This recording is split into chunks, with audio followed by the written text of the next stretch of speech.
the biggest magic of Burning Man, or to me, even just life, is that when you surrender to the expectations of the way that you think things are going to be, or the way things are, or should be, or should turn out, when you surrender your egoic, small-minded, logical, goal-oriented way of you thinking that you know better, when you surrender to what you're looking for is looking for you, the whole experience changes, because then you're in alignment.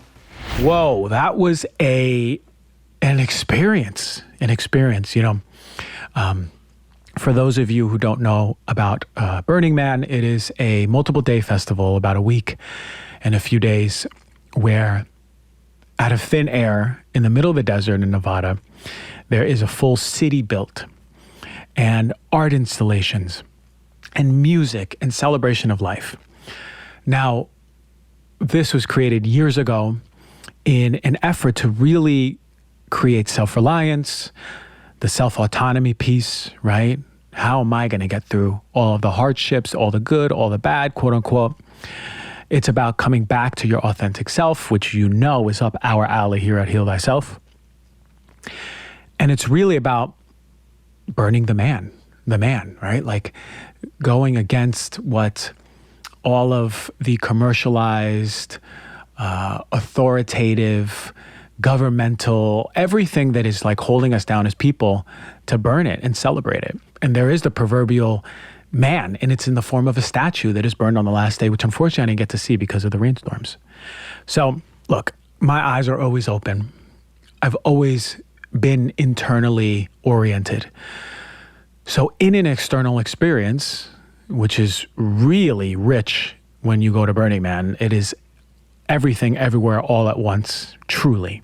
You can go on a block in Burning Man and you can see coffee and matcha, right next to it, mini golf, right next to it, body painting, right next to it, a world famous DJ playing, and right next to it, line dancing, all within a block.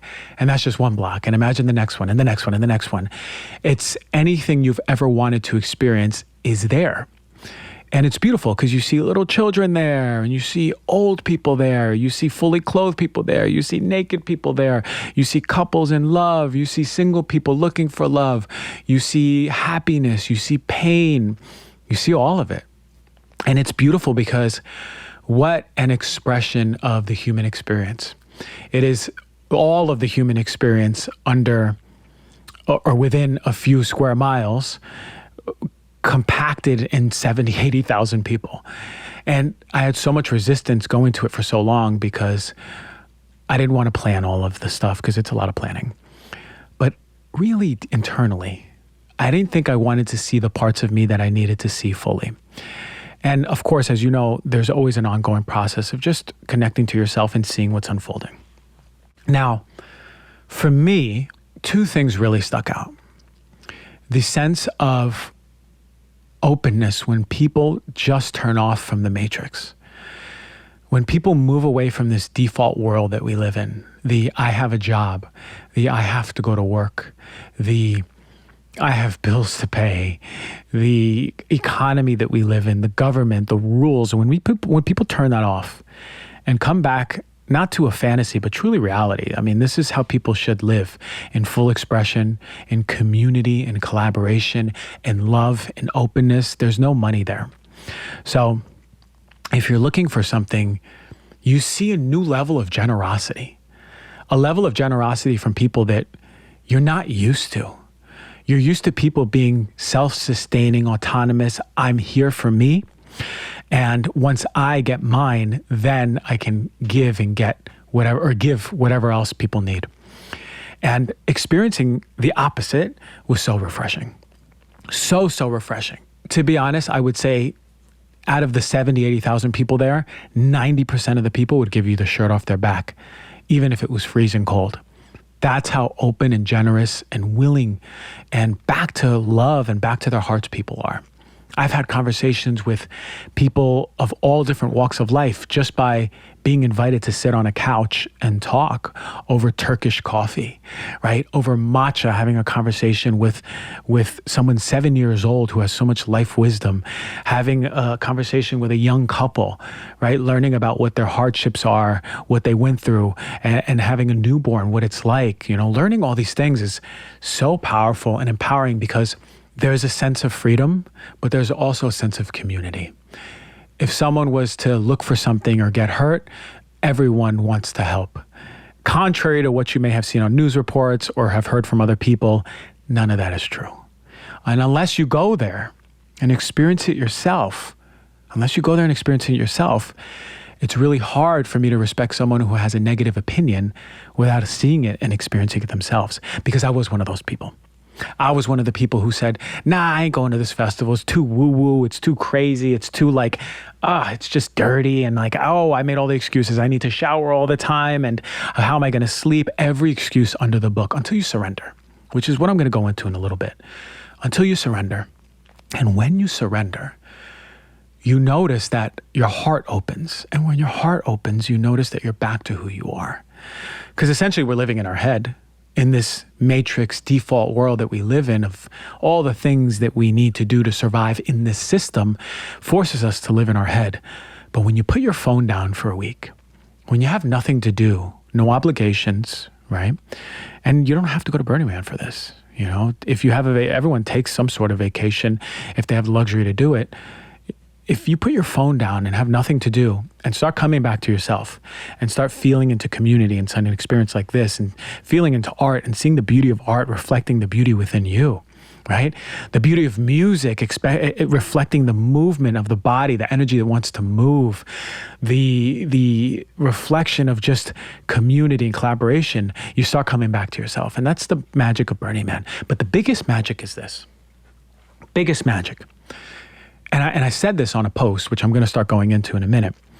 But the biggest magic of Burning Man, or to me, even just life, is that when you surrender to the expectations of the way that you think things are going to be, or the way things are, or should be, or should turn out, when you surrender your egoic, small-minded, logical, goal-oriented way of you thinking that you know better, when you surrender to what you're looking for is looking for you, the whole experience changes, because then you're in alignment. And then what you're looking for shows up to you and for you much faster. People go, hey, Burning Man is such a portal. It's like all this energy. I agree, but I don't think that's the magic. I think the magic is when you come back to your intuition and you listen and you follow, you begin to experience everything you're looking for. For example, there was a morning my friend and I were looking for matcha, right? And mind you, this isn't like a type in on your phone where to find the nearest matcha booth, because it doesn't work that way. You ain't got no service there. It's not like, we can take an Uber to the nearest matcha cafe, because that's not happening. So essentially, in this grand city, we have to find matcha. That's what we wanted. Now, when you look for something, you expect for it to go like this. I want matcha, and under these circumstances, probably the most efficient way would be to look for it, drive up and down the streets, which we did, or drive up and down the streets and just start asking around. If there's a coffee place, do you know of a matcha place? That would be the logical way to find things, and that'd be the way we expect things to unfold. I want matcha. Let's drive around. Oh, here's a coffee place. Hi, coffee person. Do you know where there's matcha? Oh, you don't? Hi, other coffee person. Do you know where there's matcha? Oh, you do. It's on this street. Yay, we found matcha. Boom. But oftentimes life doesn't work that way. It doesn't work the way that you think it should. So instead, my friend and I are driving on our bikes looking for matcha. And on the way there, we both have this intuitive hit, because there's this music playing out of a tent. But it's really good music. And my bike slowed down and I saw him slow his bike down. So I'm like, you hear this music, I hear this music. I go, okay, forget the matcha for a moment. Let's go see this music. Who's playing? It's so awakening and aliving, right? And this is the universe. This is God. This is how the way it talks to you, through feeling, through intuition, through emotion. And we're pulled into this tent. And before we go into the tent, we have to park our bikes. So we start locking up our bikes. And I'm locking it up. And I go on one knee. And I lock up my bike. And then I look up. And there's a board. And it says matcha in big letters. Right? The way we didn't expect it. But what happened?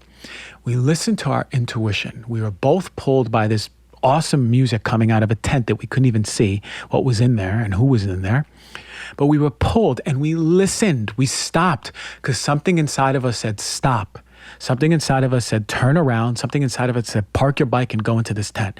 But before we could even go to the tent, we found what we were looking for because it was looking for us. I say that not because I'm saying Burning Man is magic. It is. But your life is magic. And you can do the same. When you surrender to the way you think things are supposed to be, the way things are supposed to go, and you allow your intuition to pull you. Is this person that's been presented in your life, do you feel that pull like I felt the pull to that music in the tent? Do you feel the pull to this person? Or maybe you feel the pull to stop and all of a sudden walk into this store, right? Maybe you're looking for a new business partner, someone who's really well-versed in design, someone who's really well-versed in creativity because you're the logical back-end person, right? Maybe you want to start a business, for example, and you're walking in the street and you hear music coming out of a beautiful shop and you're like, I'm not really into kimonos. I don't really, that's not my thing. But your intuition is saying, come in, come in, come in. And you go in and you meet this person, and you might not be into kimonos, but you might meet this person who's incredibly creative, looking for a new job, right? And that's how things happen.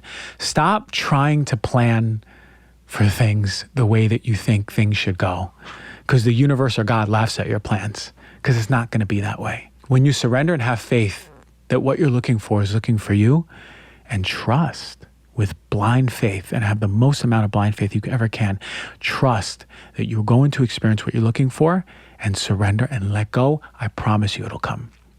I want to shift gears for a moment. I came back from Burning Man and I made a post. And my God, was it met with so much love and fear. So much fear. I was in shock, actually. But it brought up a really important thing that I need to talk about. You know, what I saw was a lot of fear-based comments, a lot of judgment for someone just going and having an experience. My God, isn't it crazy that we judge someone for having an experience, whether good or bad, right? We judge people because we think we know the right way, and we judge people because we think we know the wrong way, not ever understanding just a little bit deeper that maybe the quote unquote wrong way in your eyes is the exact way that person needs to experience their right way. It's a lot more complex than you think.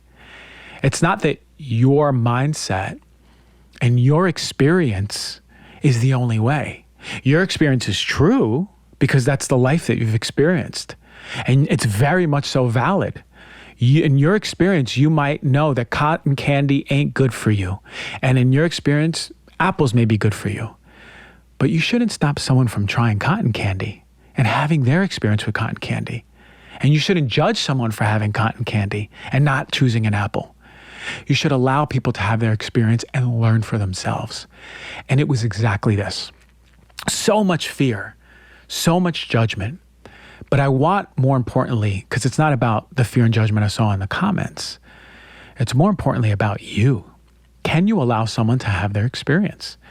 Can you allow someone to have all of the joy and glory in their experience without getting jealous? And can you allow someone to have all of the pain and the hardship and the falls without being self-righteous? Because that's not your place. And it's not our place to judge the reckoning of someone else's soul. Let their soul live. Let people live. Let people have their experience.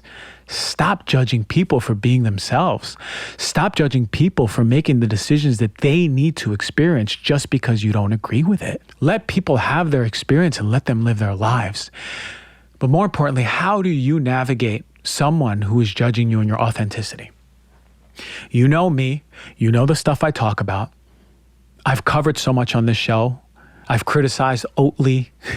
I've criticized Alani Nu energy drinks. I've criticized chips. I've talked about air filters, sleep, sex, movement, exercise, muscle, hormones, gut. I've talked about it all, brain. But you know that it always falls back into this piece of authenticity. It falls back into, are you being you? Regardless of all the health hacks you're doing, are you being you? And that's the most important thing. Are you being you? That's the biggest question. Are you allowing yourself to be you without fear, without shame? We are pre-programmed very long time since we were kids by parents, by society, by culture, by religion to be a certain person. And we live life as the person that you are. We live life as the person we've became only as a function, for the most part, only as a function of I'm only safe to be this person because then I'll be accepted by parents, culture, society, and religion. My God, who are you? Are you even fully in the know that the you that you are doesn't align with the you that your soul wants to be? Because if you're not who your soul wants to be, then what are you doing in life? Who are you? We're not living life to the fullest. You're not draining life for the last drip, the last breath you take. I promise you, on your deathbed, you're going to go back and regret that you were too scared to be who you were. I promise you that. I've been around enough cancer patients on their deathbed to know what regret looks like. And the number one regret I've seen in people dying on their deathbed is that they never allowed themselves to be who they were. They were living in their ego. They had too much fear and shame to say the things they needed to say, to embody the person they wanted to embody. They were fearing judgment of other people. They wish they lived the life that they wanted to. They wish they did the job they wanted to do. They wish they did more art. They wish they said that I love you more to the people around them.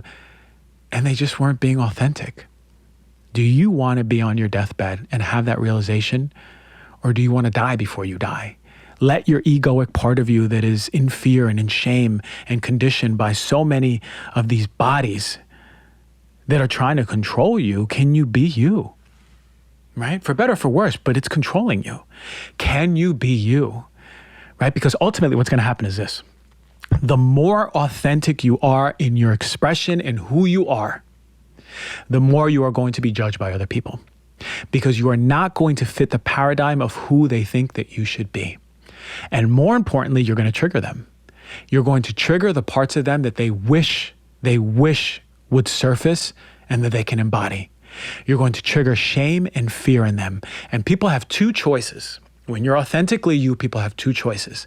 They're going to look at you, and the mirror is going to reflect back to them the part of them that they are hiding from themselves. And they're so full of shame to express and so full of fear, but they've always wanted to do, and it's eliciting jealousy and anger within them. And then they're going to yell at you. That's going to happen inevitably. Or they're going to see you in your full expression. And that mirror that you are is going to reflect back to them the part of them that needs healing. And they're going to thank you for it. And they're going to celebrate you for it. And you're going to help heal them, because you're going to awaken a part of them that they know has been hiding. Now, the former is going to be more common. The latter is going to be harder. But shout out to all the people who have the wherewithal and take that sacred pause and go, hold on, why am I being triggered? Instead of reacting, why am I being triggered by this person? Oh, wow, this person's bigness, authentic expression, bigness, taking up a room without fear, is not that, oh, that person's being too loud. Who do they think they are? They just want attention and all the excuses we make. Or, wow, I wish I was that big. Why can't I be that big? The answer is you can. That person is reminding you of who you are. So I tell you this. This is going to happen as you shed the parts of you that are not you, as you shed the parts of you that have been conditioned by society, culture, religion, parents, whatever it is, and you begin to expand who you are, come back to more of you, stop living in fear of judgment from whoever, whether it's your parents or even God. Stop living in the judgment that you think you're being judged. And my God, come back to being a good person. Come back to being full of life, full of authentic expression without shame, fear, guilt, and letting yourself be yourself. Cry when you need to. Yeah. Get angry when you need to, but don't put it out on other people. Give love and joy to people. Give affirmations to people, and wear what the fuck you want. Wear the outfits you want. Paint your nails if you want. Color your hair if you want. Get the jewelry you always wanted. Get the tattoo you always wanted. Self-express yourself. Your soul is dying is dying under a lead blanket every single day, the more you're not choosing to be who you are. And the first step to be who you are is taking a moment and asking yourself, am I being who I truly am? And you're going to notice that you're not. You're going to notice that you're too scared to. But I promise you, as you get over that hill, it's blissful because you're going to be you. And this is what the world needs. We need you to be you. Because the more you are you, the more you heal other people. And the more you heal other people, the more you make the world a better place. And that is the gift of not Burning Man, but of you and your capability and your capacity to come back to change the world just by one decision. I hope that really helped, and I love you all.